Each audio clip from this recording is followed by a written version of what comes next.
how to tell your clients that you're pregnant. I think this is one of the most stress inducing pieces of being an expectant mom who works for herself. And the craziest part is that, when we work for ourselves, it's really challenging to think about some of the ways that we can detangle ourselves from our clients' results, especially if you're working one-on-one, especially if you're coaching and offering lots of opportunities to have time with you inside of either your programs or your services. And it becomes like you don't even just know what exactly to do.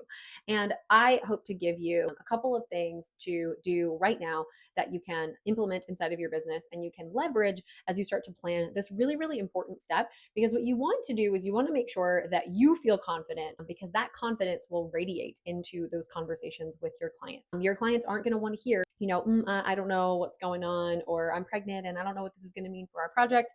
They're going to feel your uncertainty, and then they will perhaps do some of those things that we're actually super afraid of, which is cancel, or tell them that you want, or tell you that they want to pause, or anything like that. So what we want to do is we want to get confident behind the scenes first, and then we want to outwardly display that confidence and that next step and those plans to our clients. So first of all, I want to tell you a quick story.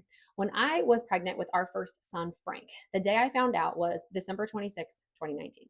I took a pregnancy test just after Christmas, and I thought, because we had been trying for 2 years at that point to get pregnant with our first son and grow our family, that it was just going to be a no. I was already primed and ready. I thought that it was just going to be a negative pregnancy test, and I was going to go ahead and just check that box and move on to Christmas time leftovers.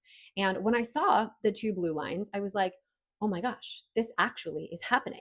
I was so overjoyed, first and foremost. And then second, I was like, wow, it's the holiday season. I've already been off-ish for about 2 weeks, and we got to hit the ground running when we get back January 1, right? We have got big things. We'd already done our quarterly and annual planning, and it just felt like a lot at one time.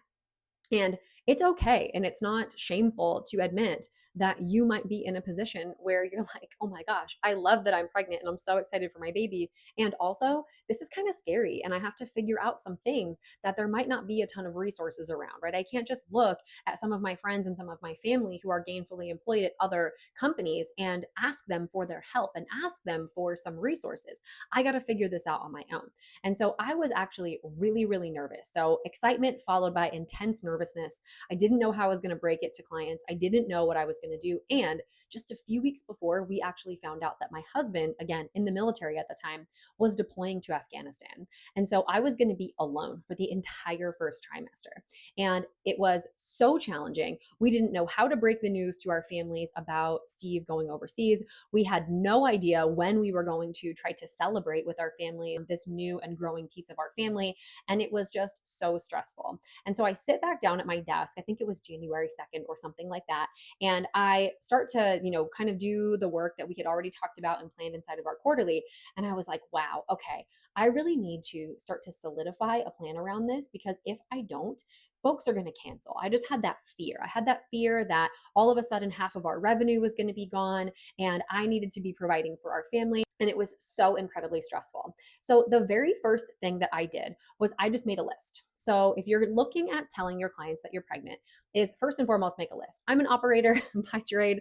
I love making lists and I love getting kind of my brain out, onto paper. And that was really helpful for me when I first started going through this process, because I was like, okay, what exactly are we offering to our clients right now? Day-to-day support, week over week support. And I looked at all the open projects and retainers that we'd had. And I started to think to myself, I was like, which pieces of these do I currently do that I don't need to be doing anymore, that somebody either currently on my team could take over, or I could hire somebody in to be able to handle this on my behalf. And when I started making the list, it was actually really surprising to me how many things were being handled by me, the founder, the person who was leading all the projects, that didn't need to be actually handled by me. And so that was actually a really solid breath of fresh air.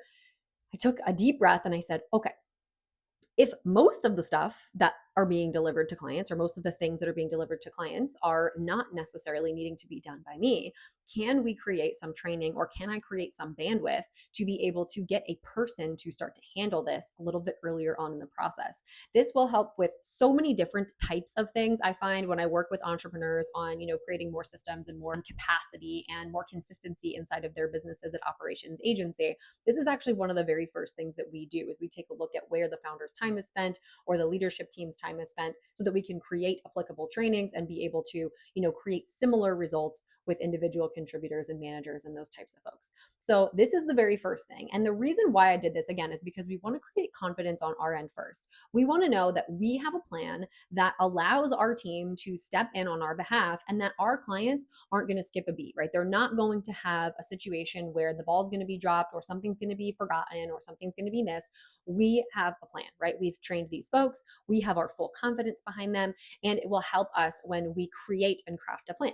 So the second thing is to create and craft that plan, right? So if you have a position that you know that you could put in to a handful of tasks that you currently are doing, what is the plan? What's the training plan? Are we going to be in a position to actually get that person in and give them 4 or 5 weeks of training before they start taking over some of those tasks, and really create the runway? Because what your client doesn't want is, your client doesn't want to be given 2 interesting bits of information at one time or multiple. They don't want to know that you're pregnant, and they don't want to know that you are going to then pass off their account to somebody else, because what is happening is they're thinking, oh, it's too much change at one time and too much information at one time. And we don't want to overload them, right? We want them to feel safe, secure, taken care of, right? And what we want to do is we want to say, hey, listen, we are going to train this new person on your account. She and I, or he and I, are going to be collaborating really, really closely. And the reason we're doing this is because we want to make sure that you have a fully dedicated person who's with you all the time and who's able to take a look at things, when I am,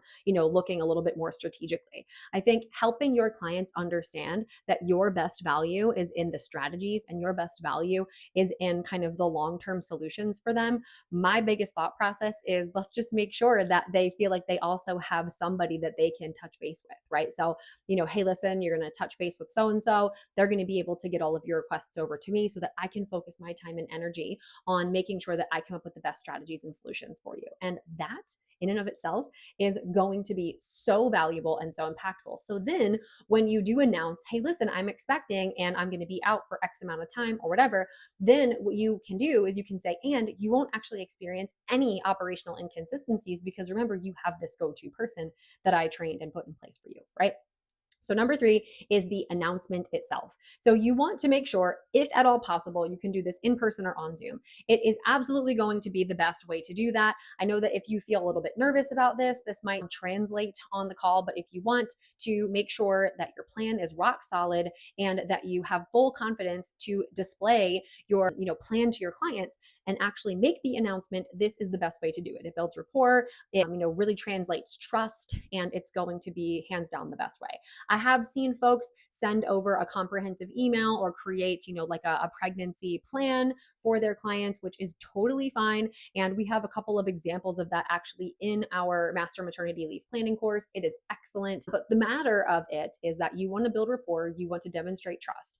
And so schedule a meeting typically is what I would do. And I would say, hey, listen, I have really exciting news. We are, growing our family, expecting a new little one in October or whatever it is your due date is. And I want you to tell them, hey, listen, I've been thinking about our working relationship for a while. I have some ideas on how we can empower so-and-so who's been working with us on your account for a really long time so that you don't actually experience any operational hiccups. And I can still be really involved in the high level decision making and the strategy, but here's how that's going to work. And then determine, right, depending on how long you want to take off, it can be 3 full months, it can be 2 weeks, it can be 10 weeks, it can be whatever it is that you're really looking for. But make sure that you have a rock solid plan in place first, because if you tell your clients that you don't know how long you're going to be out, that is not going to be reassuring to them. So do not tell them that you don't know how long you're going to be out, and do not tell them that you don't know who's going to be taking over their account, because what's going to happen is they're going to get scared, they're going to get unsure, and they're going to be in a position where they're going to reevaluate your relationship with them and maybe even go elsewhere for some of the solutions that you're providing. So first and foremost, make a list. What are you doing that you can have somebody else internally work on behalf of your clients. Second is craft a plan that really is understanding of training up your new teammate and having them shadow and actually deliver for your clients in the meantime, so that it's not a big change when you make the announcement. And then third, make the announcement intentionally and make sure that you're in a position where you can actually connect with them, build that trust, and demonstrate that confidence that your team has got it.